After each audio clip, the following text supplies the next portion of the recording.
So welcome to Men on Scandal. This is our show where we talk about the show Scandal, well, from a man's point of view. And in Washington, D.C. is Troy Johnson. New York City, there's Mark Clark. I'm Tony Scott. In St. Louis, guys, this episode is called It's Good to Be Kink. This one was way out there, man. This one was way out there. I can't wait until we get into this episode because I know you two kinky MFs can help explain some of these titles I heard about. I'm looking forward to that. The episode starts out with Abby and Leo. They're arguing, but what are they arguing about? That's what I was wondering. But apparently Leo is in this book. This woman, this thick, curvy woman, has apparently bedded down a lot of high-profile people in Washington, D.C., and apparently Leo is one of them. And she describes all of them by nicknames. He's known as the Dust Buster, right? What? So you can imagine Dustbuster was probably trending on social media last night because people wanted to know what does that mean? Well, and I was trying to think, what does that mean? If you're called the Dustbuster in a sexual way, is it because you suck? What is that? I don't know. What does that mean? I don't know what it means. Tony, whatever. You know what it means. I'm on it. I have no idea what it means. I just no. I'm slow. Mark, do you know? I was just like Dustbuster. I was kind of perplexed too, if I'm honest, Troy. So it looks like you, in fact, no, will explain it to I us. don't. But I'm gonna, as we do the show, I'm gonna look it up and find it. Okay, all right, cool. So Abby goes to visit OPA. She needs to get this book shut down because everybody knows she's dating Leo. She's also the press secretary. So, if this book blows up, she's toast. And she'll make that point later on. We'll get into. So Olivia brings in Sue, the author, to talk about the book and tells her to shut it down. Because if you don't shut it down, I'm going to do what I do. And what I do very well. And I'm going to ruin you. And she basically scared the hell out of that woman, really. The look on her face was like, really? Because she already knew who she was when she showed up at her door. Meantime, Huck goes to talk to David about this B613 investigation because Huck wants immunity. Huck wants no jail time. Huck wants his record wiped clean. And if you think about what they probably had Huck do when he was B613, that's going to be a hard thing to get done, is to get all three of those things done. Because he probably did some very horrific things. Clean it up, man. You got to clean it up. He can't coach baseball with all that stuff on his record. But it is what it is. So Sue, the lady who wrote this book, goes to the offices of OPA, and she says, I'm not going to publish the book if you give me $3 million. Smart move. Huh? Yeah, right.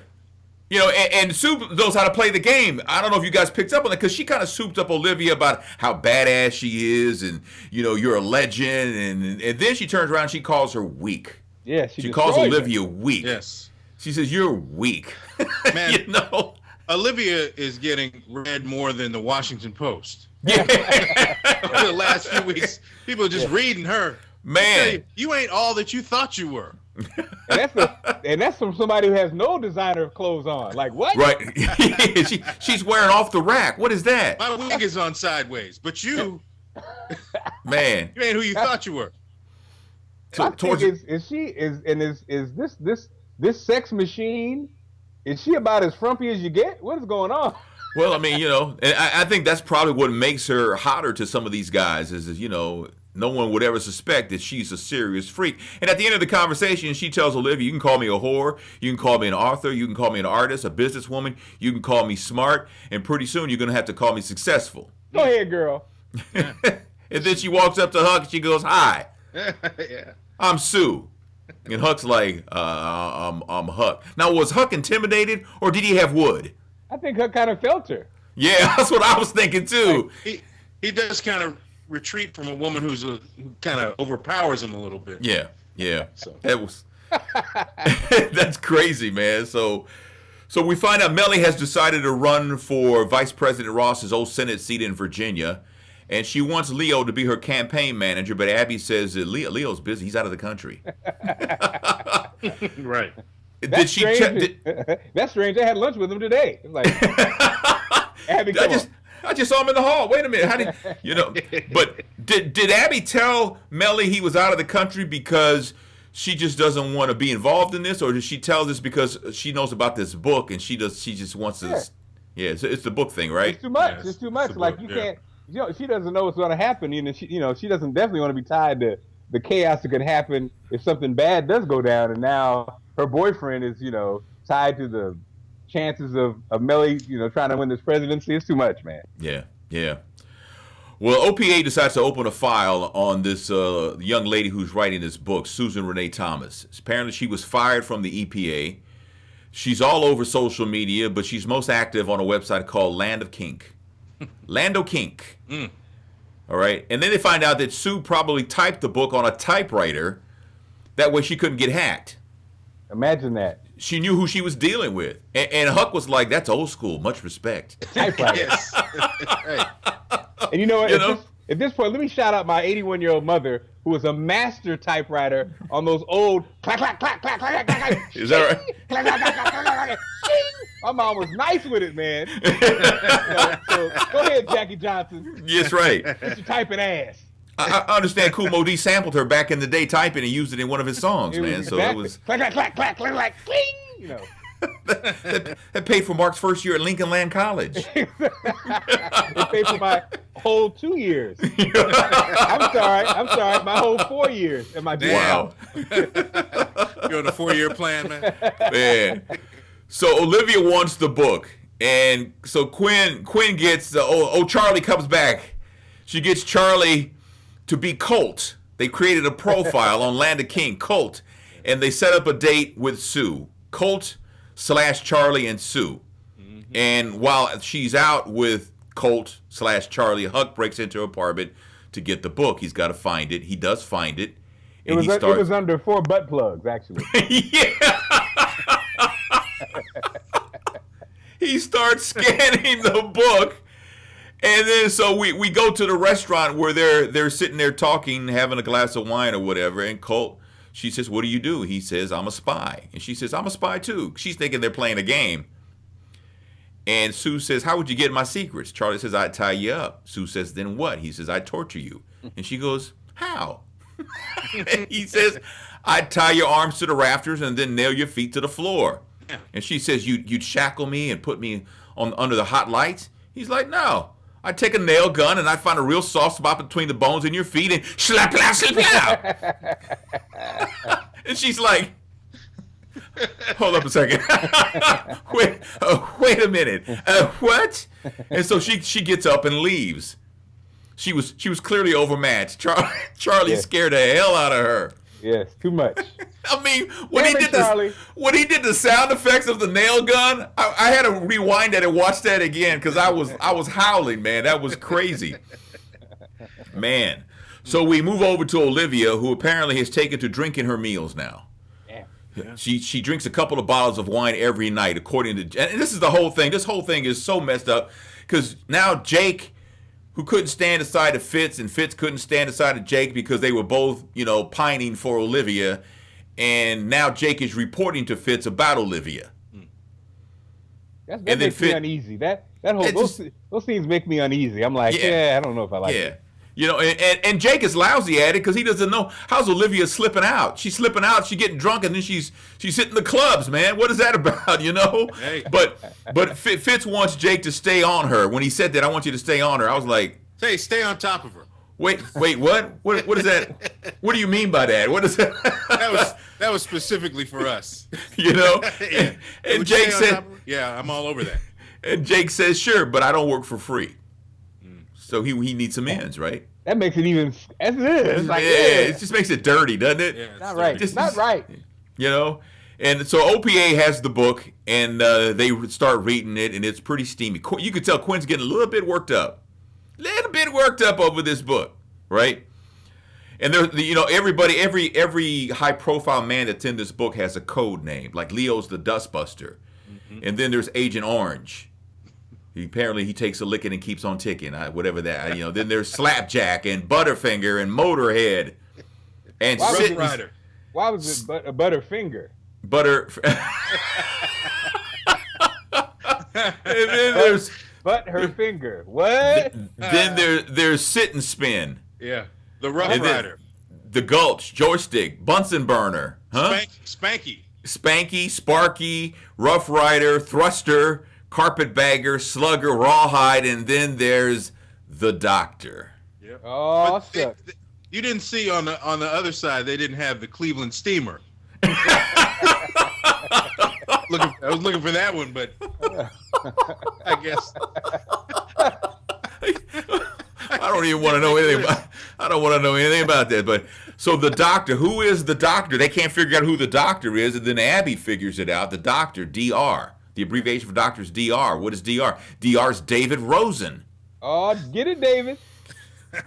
So they have to go talk to him. And he's like, I was in a bad part of my life. I needed to feel better, and it's just... Even David was getting in it. But the interesting tie is the fact that Abby has 2 guys on the list. Yeah. You know why. That's interesting. That is interesting. Yeah, that means she's a freak. But she also, didn't they both have red hair, though? Didn't the other young lady have red hair also? I don't know what color her hair was, but there's no telling what color her hair would be depending on who she was with. I get the feeling that she would dress up or dress down depending on what was going down. But Cyrus meets Liz at the park. By the way, Tony, Dustbuster, according to Urban Dictionary, there's several. You can choose which one you want. The cleanest one, was when you sleep with someone 15 years or older than you are. So they're so old they collect dust. So I don't know. I don't think that's the one, man. I don't know. I mean, the other ones, knocking the dust off the hoo-ha. So, maybe that's the one. I don't know. Maybe so, man. Cyrus meets Liz at the park. Marcus dropped off here. We'll have to get him back on. Cyrus meets Liz at the park, and Cyrus basically reminds Liz, "You're still my bitch. Yes. You still belong to me. You're going to do what I need you to do." So everybody, all these people with these nicknames, all these men, they meet up at OPA. An unbelievable moment. No way this is going to happen. All these senators, judges, high-profile businessmen are just going to sneak into the OPA office. They all went down there, man. Man, it was like a signing of the Declaration of Independence up in that room. It was like, come on. And Sue wants $3 million, as we said earlier, which Olivia breaks down as $175,000 from each one. So if you do the math, that's roughly about 17 guys. David is in the room, the Attorney General. He's one of the guys. He says this is illegal. It's extortion. He basically shuts it down. He says, don't do this because this is going to be a huge problem because I'm Attorney General. And I will, basically he says, if y'all do this, I'm going to prosecute all of y'all. Basically, that's what I got out of it. Yeah. So. He can't be a party to, even though he's involved, to extortion, literally breaking the law in front of the Attorney General.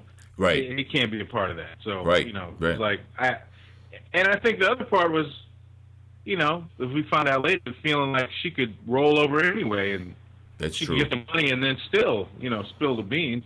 True. And then one of the guys brings up, man, I ain't got $175,000. That's keeping it real right there. Yeah, but yes, you do. Yes, you do. You got $175,000. You better get to Robinson Banks. That's right. So they pretty much agree, though, that, they were going to do this until David shut him down. Yeah. Mm-hmm. Back to Huck. Huck wants his immunity so he can go. He wants to go home to Kim and Avi. And at that time, this time when Huck's talking to David doesn't seem interested because he's more interested in what's going on with this book. Oh, so he's kind of distracted. Huh? And his own hide. Yeah, in his own hide. And because he's clearly distracted, So Huck goes back to OPA, and Quinn actually followed Huck and wants to know what's up. And he tells her, and he says, quit following me. Quinn's got balls. I'll tell you, she's got a lot of nerve. She will do some stuff. But you know what? I'm taking a point away from her because she should have been on this earlier. He's been running around kind of like not wanting to tell her what's happening with him and, no, nothing's wrong. I mean, he's acting weird around Quinn of all people. Right. She should like 2-3 episodes ago. She should have figured this one out. That's true. So, let's see. So Abby is writing her resignation letter. So this week's soliloquy is from Abby.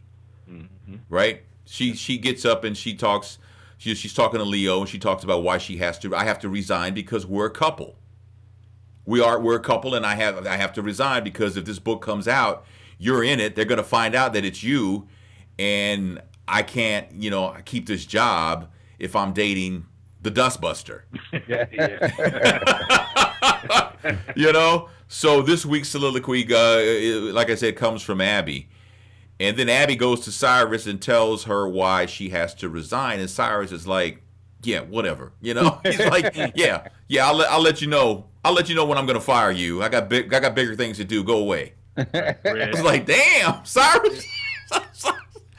What you think about the soliloquy, Tony? I think again, it was the soliloquies are always important, and this one speaks to issues that women know this one. Yeah, they could have been reciting this right along with her. Oh yeah, I thought it was an interesting way to put it, and how guys in general may not even have an inkling of an understanding about all of the things that women are thinking about as they go about their daily lives, especially if they're in high-profile, powerful positions. And you know what? I would imagine that it doesn't really matter whether you're Abby or whether you're Oprah. There's always going to be sexism that you're going to have to fight. Mm-hmm. Oprah can buy most men and their companies, but she still has to put up with the BS, and that just makes me sad as a man. Well, the thing is, Tony, was speaking of Oprah, I understand during that scene, Stedman almost killed himself. So it was he was like, not again. He had the gun on the table when he's like, oh Lord, no. Man. He gets that speech every summer. Well, yeah. And you know who else gets that speech? Me. Look, Mr. Radio Guy. When you go to a strip club, you're putting me in a strip club. And I'm not having it. Just because you're in New York, don't think you can do what you want to do. That's right. Because we all know that New York gig can end today. No, really. You're right. You're right. Oh, man. Oh man! So Olivia, I too almost hung myself. Sorry. So Olivia starts reading the book herself, and right when she starts reading it, here comes Sexual Healing. Mm-hmm. Starts playing in the background, right? So she's reading, she's drinking her wine. I guess she decides, you know what? This is too much. I'm going to a bar where she meets Russell. Russell, played by Brian White, and his six-pack, right? And he talks about getting dinner, and she's like, "Bump that. Let's go back to my apartment." So that's why his name was Russell. He's about to rustle all through that. she goes to the ladies' room to freshen up, and while she's in there, she has a flashback, and she's back in that bathroom where she was held captive a few episodes back, and she freaks the hell out, and she leaves out a side door, and she leaves Russell there. Yeah. She just left. I mean, he's thinking, and he knew what did she say her name was? Alex. Yeah. And he knew this ain't Alex. This is Olivia. He knew that was Olivia Pope.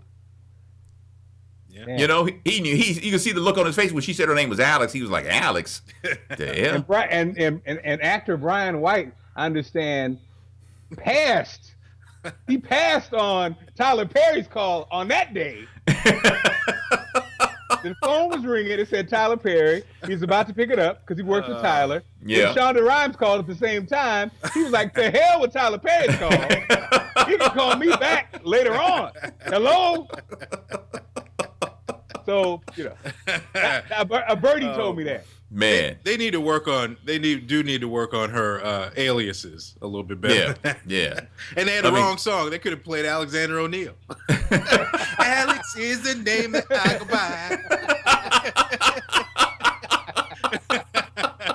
by.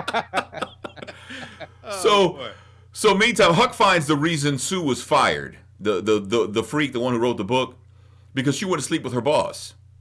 Yeah. And so Olivia uses that angle to try to reach Sue and tell her it ain't about the $3 million. You want justice.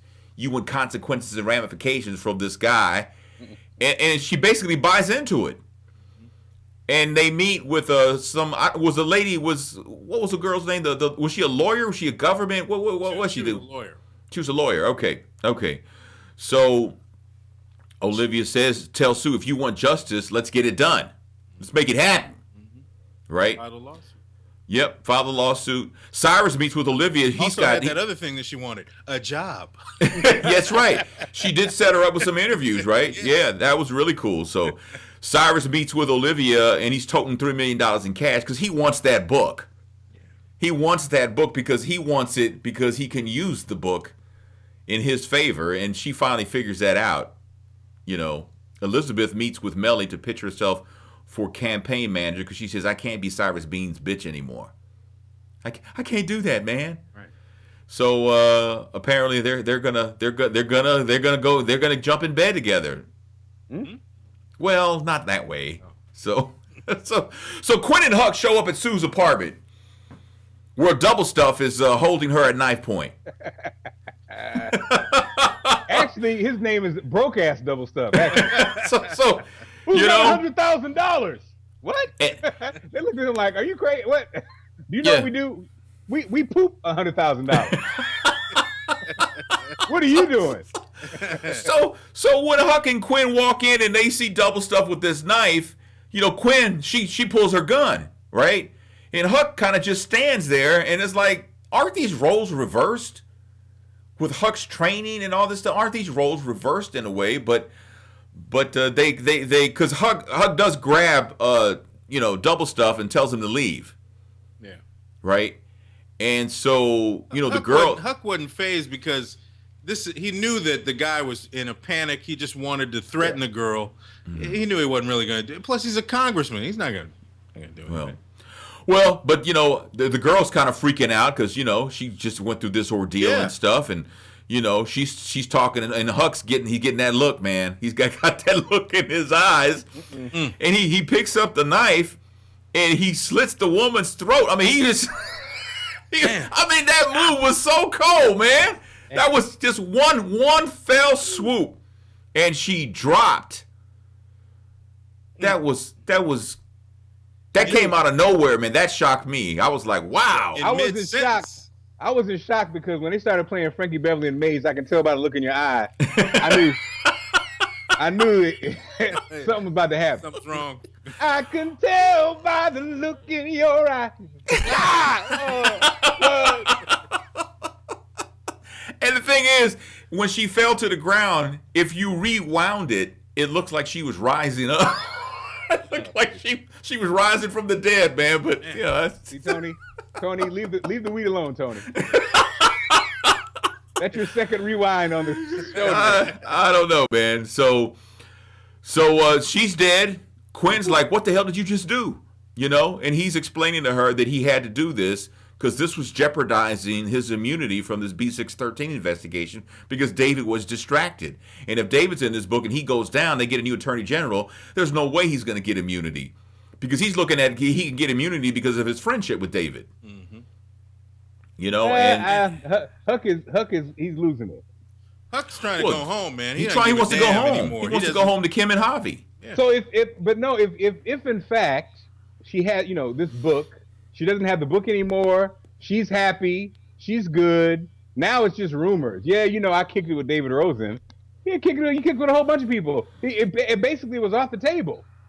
Well, I mean, the thing is just because I don't think they knew for sure that the only copies of that book were in that yellow folder and on that jump drive, that flash drive. I don't think I don't think they could take the chance. At least Huck was like, I can kill her, and this is the whole thing because she'll never be able to speak. Mm-hmm. And his point was, at some point she's going to say something, right? And it's going to bring down the whole thing. So let me just end this right now, which is what he did.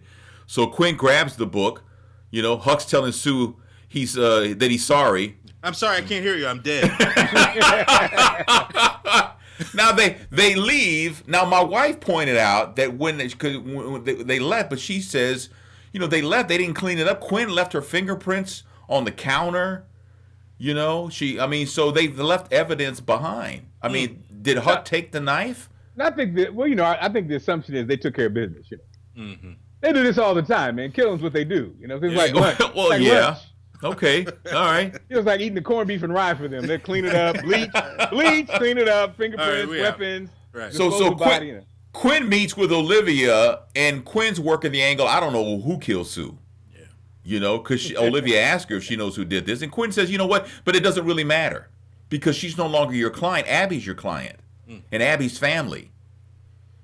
When you think about like where Quinn came from to where she is now, man, she's really good at what she does. Now she's manipulating Olivia Pope. Going crazy for real, because you're listening to Quinn's ass? Come on now. Yeah. I'm listening to you? Oh, no.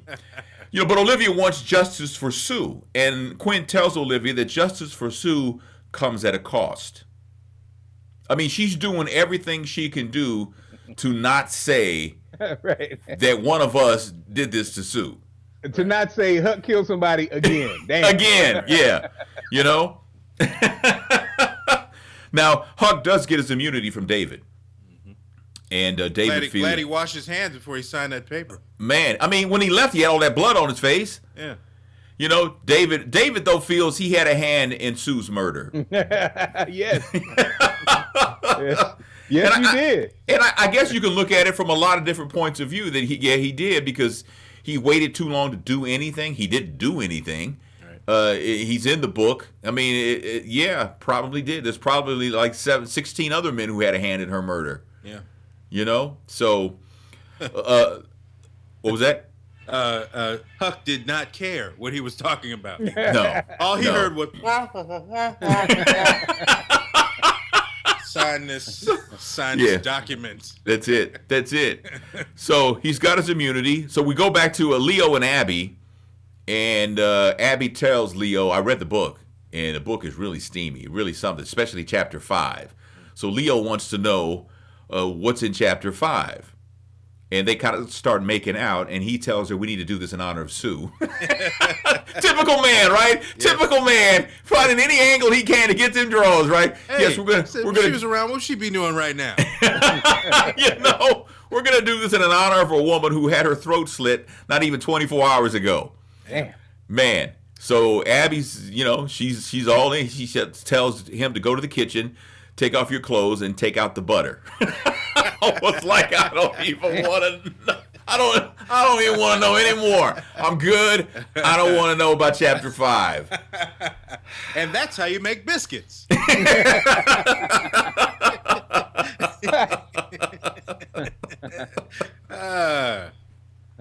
Olivia's back at the bar. Apparently she's reading the book again. And she's got a little turned on. So she's at the bar, and Russell's there, and they finally hook up. Mm-hmm. She takes him back to her apartment. I mean, to me, she is so traumatized that she's actually like living very dangerously at this point, more dangerously than normal, if that's a way to put it. She was inspired by Sue, because she said, I own my body, and this is my story. I can do what I want with it and all that stuff. Yeah. And the two guys who are still sitting in the Oval Office trying to reminisce without talking about, without bumping eggplants. Yeah. They're still sitting in the office, talking about her and, is she going to be okay? Yeah. She's all right. Yeah. Well, she's about to be all right. Olivia tells Russell to go into the bedroom and take your clothes off. Yeah. And she grabs the wine and 2 glasses. And crept up from behind. So, that's What was that Aretha Franklin's Mr. What was it? It was what was the song playing? I know it was Aretha Franklin. I can't remember what the song was. Mr. What is it? Mr. Goodbar, whatever. Mr. Good Stuff. No, it wasn't. No, it was Mr. Something. I forgot. I don't remember. I know what you're talking about though. But yeah. So the episode ends like that. So there you go. So what I miss? Olivia did it with a brother. Yay! Actually, that was dedicated to 100 black men. That episode. The only one this season. A lot of women ordering men around sexually to this episode. This episode. Yeah. Take your damn clothes off and get the butter. All right.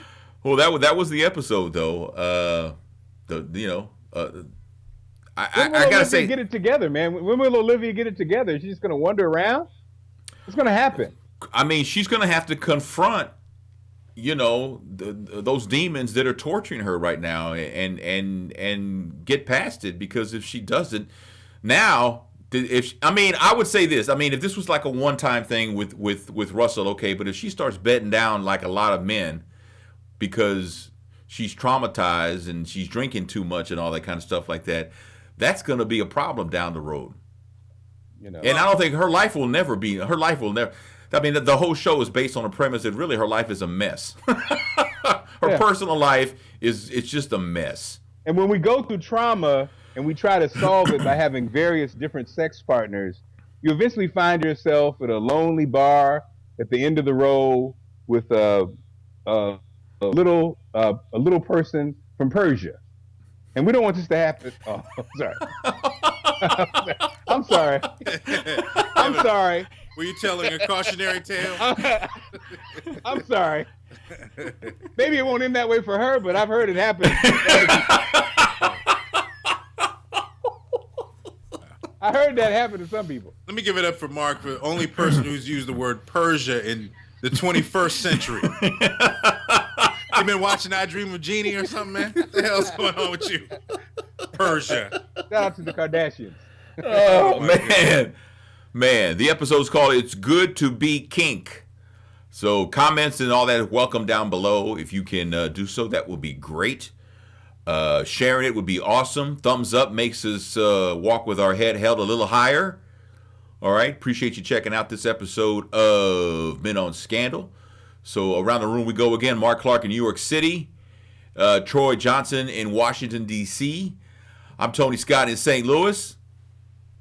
And we'll see you next time for Men on Scandal.